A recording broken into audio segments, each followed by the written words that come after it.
ఒకటి దేశం వచ్చారు, కంపెనీకి వచ్చారు. కంపెనీకి వచ్చి ఇప్పటికి 3 నెలలు అయింది. దేవుని మహాకృపను బట్టి అక్కం అయ్యింది, లైసెన్స్ వచ్చేసింది. అదేవిధంగా వారి చేతికి చక్కగా కంపెనీ కూడా ఒక మంచి కారుని, కొత్త కారు వారి చేతికి ఇవ్వడం జరిగింది. హల్లెలూయా, హల్లెలూయా.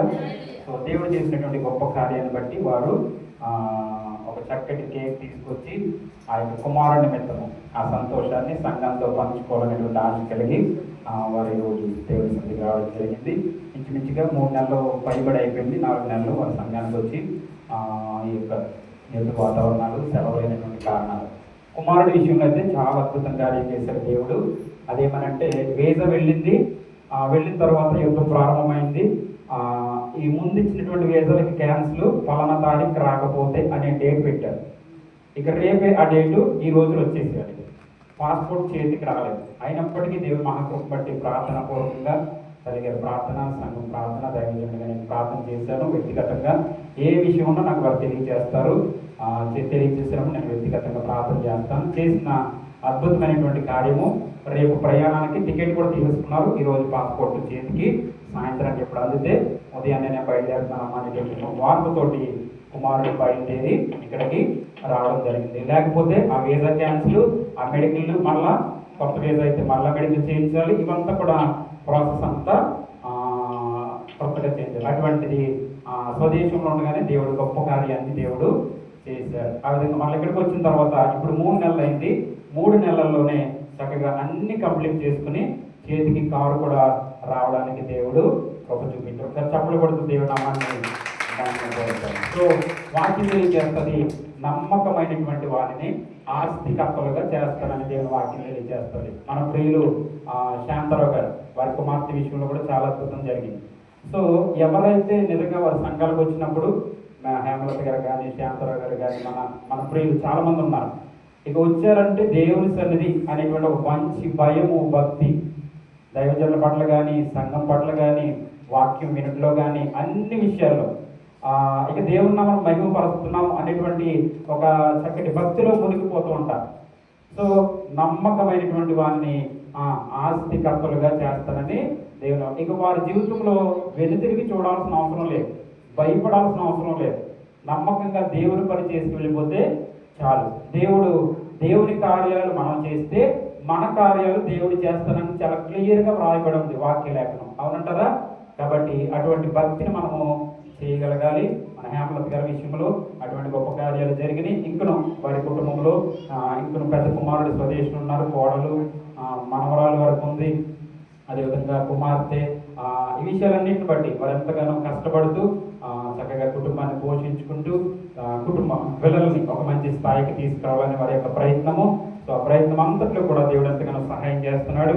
ఆర్థికంగా కూడా అద్భుత కార్యం జరిగించి చాలా ఖర్చుతో కూడుకున్న విషయం. ఆ ఖర్చు అంతా కూడా వారు భరించి చక్కగా ఆ రీతిగా వారి సహకారంతో, అదేవిధంగా వాళ్ళ తమ్ముడు గారు ఒక ఆయన ఉన్నారు, వారు బాగా సహకరించారు. వారిని బట్టి కూడా ప్రభువును స్తుతిస్తూ ఆ కుమారుడు కువైట్ దేశంలో ఎంతకాలం అయితే ఉంటారో అంతకాలము పని చేసుకున్నంత కాలము వారి యొక్క జీవితము, లేకపోతే వారి యొక్క ప్రయాణాలు, వారి యొక్క ఉద్యోగాలు క్షేమముగా ఉండును గాక. ఆమె ఈ మంచి సమయంలో వచ్చిన కేక్ కట్ చేసుకుని మనం స్త్రీలే రండి, పురుషులు నేను కూడా తప్పుకుంటాను. దేవుని రండి, స్త్రీలు రండి, రండమ్మా రండి తొందరగా.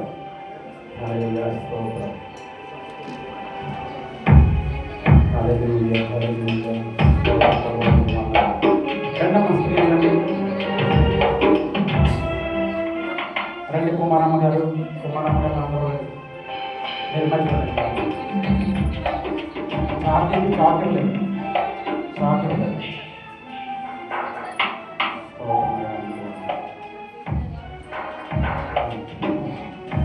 స్త్రీల సహవాసం అధ్యక్షురాలు కేక్ కట్ చేస్తారు. రండి. స్త్రీల సహవాసం అధ్యక్షురాలు విజయ్ కుమారి గారు, విజయ జాన్ గారు వచ్చి కేక్ కట్ చేస్తారు.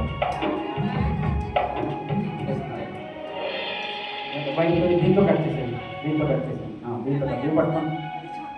అదే చాలు, అది కట్ పట్టుకోండి. రండమ్మా విజయ్ కుమార్ రావాలి. స్త్రీల సహవాసం అధ్యక్షురాలు విజయ్ కుమారి గారు వచ్చి కేక్ కట్ చేస్తారు. అందరూ చెప్పకూడదమ్మా. రత్నకుమారి వచ్చారా? అందరూ వచ్చారా?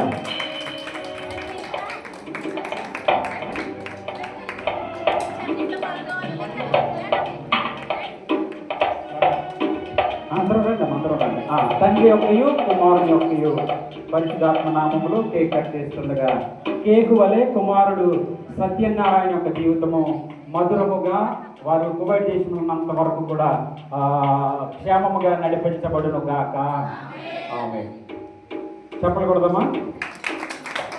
ఇంతకాలం నీదు కృపలో కాచిన దేవా తినాలి నీదు కృపలో కాచిన దేవా ఇకను కూడా ఆమోదములు నీవే కదా ఇకను కూడా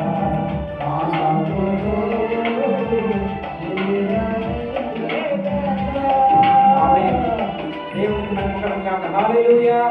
రెండు చేతులు పైకి స్తోత్రిద్దాం ఒకసారి. హల్లెలూయా, హల్లెలూయా. చాలా సంతోషం. మరొక మంచి శ్రేష్టమైన విషయం కూడా తెలియజేస్తాను. ఈ కేక్ మీద పేర్లు కూడా వారు అంటే భక్తి అంటే ఎంత ఇక విశ్వాసంతో చెయ్యాలంటే భక్తి. నా పేరు రాయించాను. నాకు ఒకసారి విషయం చెప్పేసి తర్వాత చెప్తాను. బాలు నిర్మల గారి యొక్క పేర్లు కూడా రాయించారు. తర్వాత అరుణ భూషణం గారి పేరు కూడా ఆ కేక్ మీద రాయించారు. ఆ తర్వాత కుమారుడు సత్యనారాయణ పేరు కూడా రాయించారు. ఎందుకనంటే దైవజనులకి హృదయంలో కానీ జీవితంలో కానీ దేవుని సన్నిధిలో నిలబడుతున్నటువంటి మనము సంఘ కాపరులకు వారు ఏ సంఘంలోనూ చూశారంట ఈ విషయాన్ని. దైవజనుని పేరు కూడా కేక్ మీద వ్రాయిపిస్తారు. అంటే వారి ఆ స్థానము అంత ఉన్నతమైన స్థానాన్ని ఇస్తే వారి కుటుంబాలలో గొప్ప ఆశీర్వాదాలు వారు చూస్తారు. హల్లెలూయా. రేపటి నుంచి నా పేరు రాయించుకొని నేను చెప్పట్లేదు, నా గొప్ప కాదు, కానీ ఏదన్నా చిన్న విషయము భక్తి విషయంలో ఆ శ్రేష్టమైన మంచి హృదయాన్ని నేను మీకు తెలియపరుస్తున్నాను. కాబట్టి అటువంటి రీతిలో భక్తి విషయంలో అందుకనే నమ్మకముగా ఉన్నటువంటి వాడిని ఆస్తికతలుగా చేస్తానని మాటను ఎందుకు జ్ఞాపకం చేస్తానంటే భక్తి విషయంలో దేవుని సన్నిధికి వచ్చిన తర్వాత ఆత్మతోనూ సత్యముతోనూ దేవుని ఆరాధించాలి, మన తోటి వారి పట్ల గౌరవం ఉండాలి, దైవజనుడి పట్ల గౌరవం ఉండాలి. ఇవన్నీ చేస్తే కనుక ఇక మన జీవితంలో సంతోషమే, సుఖమే, దుఃఖము అనేటువంటిది మన జీవితంలో తీసివేయబడుతుంది. హల్లెలూయా, హల్లెలూయా. ఇదేదో మనిషికి గొప్ప చేసేది కాదు, ఇదంతా కలిసి దేవుని నామము మహిమపరిచేది. నిన్ను చూసి మరొకరు నేర్చుకుంటారు, వారిని చూసి మరొకరు నేర్చుకుంటారు. ఈ విధంగా దేవుని నామం మహిమపరచబడడం మాత్రమే. హల్లెలూయా. ఇది వారి యొక్క శ్రేష్టమైనటువంటి సాక్ష్యము. తప్పక వారి కుటుంబాన్ని దేవుడు ఇంకను మెండుగా ఆశీర్వదించును గాక. ఆమేన్. ఈ మంచి సమయంలో అధ్యక్షుల వారికి నేను ఈ సమయాన్ని అప్పగించేస్తున్నాను. వారి